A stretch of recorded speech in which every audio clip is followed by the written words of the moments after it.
Good evening, this is CTV News. I'm Laurencia Moten. And I'm Byron Scott. All eyes were on the Capitol today as the January 6th House Select Committee held its third hearing. During the panel's investigation, the committee found that former President Trump pressured Vice President Mike Pence to reject the 2020 electoral votes. Committee Vice Chair Liz Cheney says Trump's push to get Pence to overturn the 2020 election results were illegal and unconstitutional. The committee says the American public should know that Trump was told on numerous occasions that Pence did not have legal authority to carry out Trump's request. President Trump's White House counsel believed that the Vice President did exactly the right thing on January 6th, as did others in the White House, as did Fox News host Sean Hannity. Vice President Pence understood that his oath of office was more important than his loyalty to Donald Trump. He did his duty. President Trump unequivocally did not. And the local organization is holding a demonstration at the Silver Spring Metro Station on Sunday, Juneteenth Day. The Silver Spring Justice Coalition says the protest is being held due to an incident that occurred at the station on June 10th. They say Howard University senior Deshaun Smith was assaulted by police for allegedly evading the fare. Smith's family will be at that protest. Racial profiling needs to stop. The Metro Board needs to hold its police force accountable. Our state's attorney from Montgomery County, John McCarthy, who's up for re-election, should end fare evasion in our jurisdiction.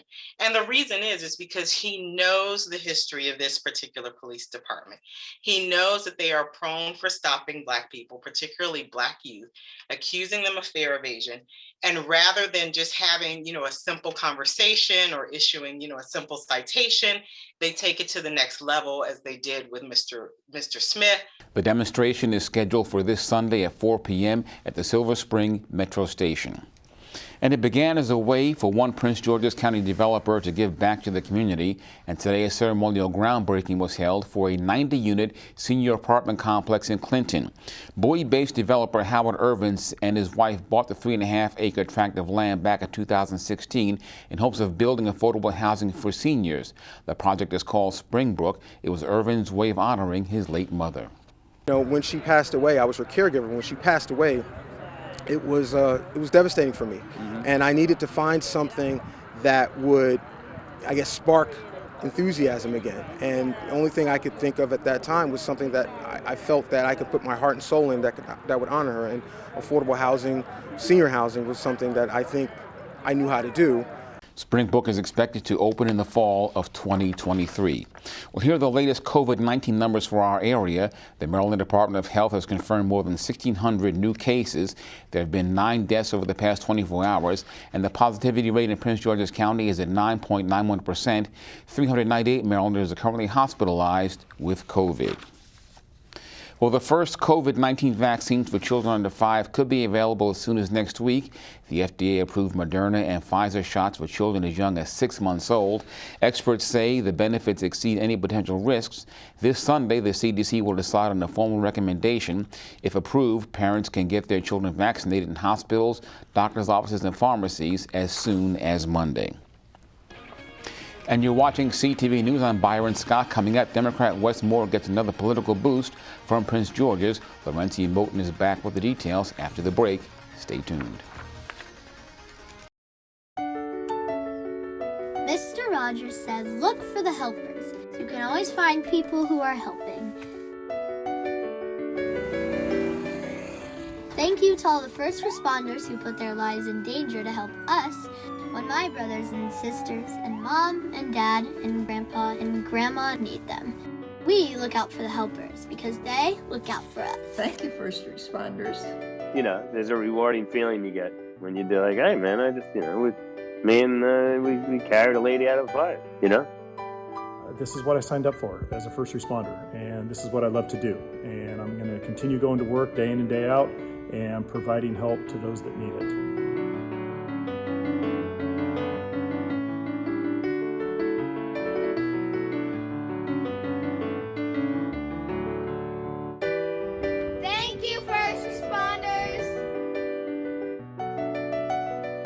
Thank you, first responders. We need you. We wanted to let you know how much we appreciate you.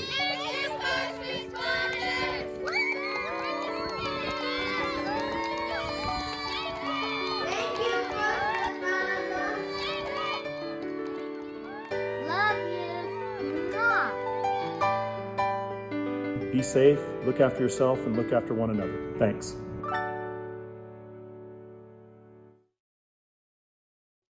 Welcome back. The county's Board of Elections launches a new effort to get eligible voters prepared for the upcoming election season. The Prince George's Board of Elections has unveiled its 2022 Proud to Vote Toolkit.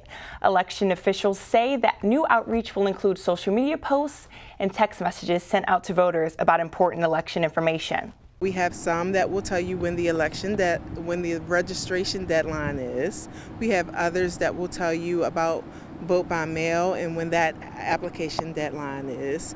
We are currently recruiting election judges, and we're in dire need of judges, so we have messages to that effect as well. So there are just varying messages about the election process that we're going to put out every day between now and Election Day. Banks say the Elections Board will also begin running radio ad campaigns. Gubernatorial candidate Wes Moore gains new support from key Maryland Democratic leaders. Moore received endorsements today from 6 respected Maryland leaders. They include County Council Chairman Calvin Hawkins and State Senator Paul Pinsky. Pinsky says Maryland has struggled for the last 7 years under Republican leadership. The passage of the Paid Leave Act, the passage of the Blueprint for Maryland's Future, also called Kerwin, the passage of climate change, didn't happen because of the current governor. It happened in spite of the current governor. We need someone who's going to fight for social, economic, and environmental justice, who understands tough decisions will have to be made and can offer a vision, which is something we've been lacking for 7 years. I'm proud today to be here to endorse Wes Moore to do just that, to be the next governor of Maryland. I could not be more thankful to not just receive your endorsement and support, but to work with you in partnership. Partnership and unity. Partnership and unity. That is not just how we are going to win an election. That's how we are going to win this moment. We have a generational opportunity to create a generational change. When we know that we have both the ancestors on one side and our children on the other side who are looking at all of us and saying, what are you going to do in this moment to get it right? And that we are standing up together to say, now is the moment for us to be bold. Senators Melanie Griffith and Ron Watson also endorsed Moore today. A federal judge in Maryland recently struck down a new state law regarding electronic books. The law would have required what library systems pay for ebooks to be more closely aligned with the consumer market, but publishers fought the measure, saying it violated the U.S. Copyright Act by allowing states to regulate publishing transactions. On Monday, a U.S. district judge ruled the new law was unconstitutional, disappointing many in the library industry who have fought to make books more available to the public.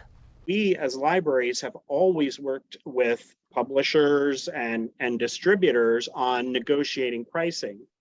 For ebooks, we have absolutely no negotiation room. The price is the price. In typical audiobooks, probably under $20. But for the library, it's not uncommon to be $100 or more for a single license. Typically, they'll say, okay, you get 26 checkouts on this title. After the 26th checkout, you no longer own it. Another model they use is a 24-month model, meaning we have it for 24 months and as many checkouts as we get during that time, that's it. 24 months plus a day, we no longer own it. That's not necessarily the case with a print book, which we might hold on to for years. The Maryland law was passed with overwhelming support a year ago and included provisions for fines that could exceed $10,000. Tonight, police are seeking information on a fatal motorcycle crash that occurred in early June. The victim was 19-year-old Fernando Gonzalez E. Gonzalez of Beltsville. The crash happened in June 3rd when a car made a U-turn into his path. Gonzalez E. Gonzalez was transported to a hospital where he later died of his injuries. If you have any information regarding the case, you're asked to call 301-731-4422. A statewide monument in Lynching in the U.S. is coming to Maryland. The Reginald Lewis Museum and the Maryland Lynching Memorial Project will work together in a concept and design of the exhibition. to honor the memory of victims from the state. Planning and construction is estimated to take 18 months. The design process is slated for this fall. A memorial to victims will also be erected on the museum's grounds. And we'll be back with more news in a moment. Stay tuned. Being a father is an honor, a challenge, a duty, a celebration, and a testimony. I want to be legendary for you. I walk taller because of you, because I found everything to live for. Welcome back. Maryland expands its child care scholarship program to more families. The State Department of Education announced new rate changes and reimbursement benefits to help parents pay for the high cost of child care.